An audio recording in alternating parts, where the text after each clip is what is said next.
and evening. Degrees. Lows in the lower 60s. At Glico, the Twin Cities.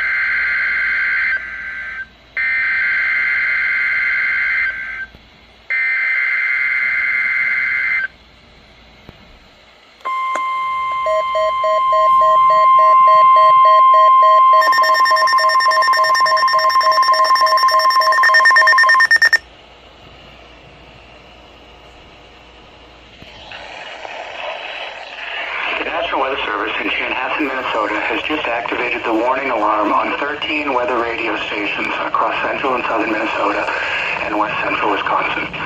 During dangerous weather situations, these specially built radios are automatically activated to warn for the hazards.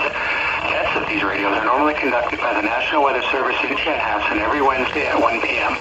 If severe weather threatens the area near the normal test time, the test will be postponed until the next good weather day. The warning alarm will be activated for selected watches, warnings, and statements affecting central and southern Minnesota and west central Wisconsin. This concludes the test of the warning system. We now return to normal programming.